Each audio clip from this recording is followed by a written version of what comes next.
Atherosclerosis is the buildup of fatty deposits, including cholesterol, in the walls of arteries. It's a major cause of cardiovascular disease, including stroke and heart attack, and contributes to the death of around 70 million people worldwide every year.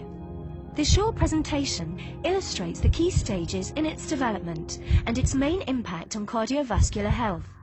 Cholesterol is a natural, fat-like substance and is essential to health. However, too much cholesterol in your blood can be harmful. Cholesterol is produced in the liver, but can also be found in certain foods, such as those high in saturated fats. There are many types of cholesterol. The main type involved in atherosclerosis is called LDL-C, or bad cholesterol. Another type of cholesterol, HDL-C, is called good cholesterol. It's important to increase HDL-C as well as reduce LDL-C when treating high cholesterol. A normal artery wall consists of three main layers: a thin, smooth layer that lines the inside of the artery to help blood flow, a muscular, elastic layer that helps the artery pulse to push blood around the body, and a tough outer layer to protect the artery. The exact cause of atherosclerosis is not known, but several factors, including smoking, high blood pressure, diabetes, and high cholesterol, are known to damage the smooth lining of the artery and contribute to atherosclerosis. Once this layer is damaged, the bad cholesterol, LDL-C, can get into the wall of the artery. There are four key stages in the development of atherosclerosis. The body tries to defend against the invasion of LDL-C into the artery walls by activating specialized cells called macrophages to consume the LDL-C. They become enlarged cholesterol-enriched cells called foam cells that are embedded in the vessel wall.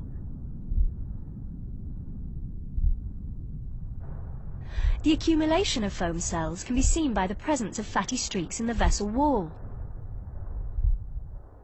As the fatty streaks grow, the body tries to protect the artery from them by surrounding them in a fibrous capsule.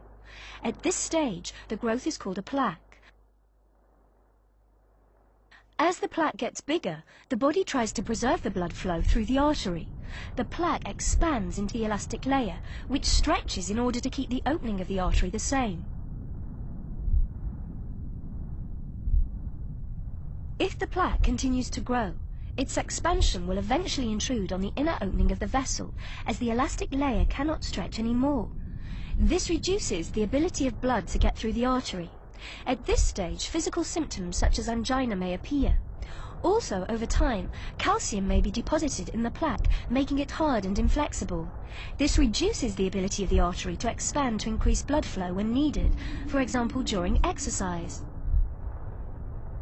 As the plaque grows into the artery opening, it squeezes the blood through an ever smaller gap.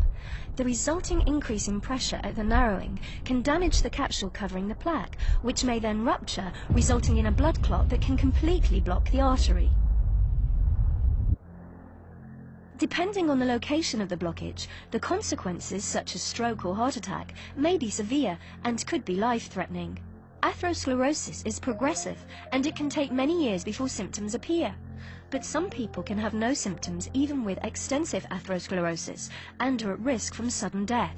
The symptoms depend on the site of the affected artery. In the heart, it can manifest as chest pains, angina.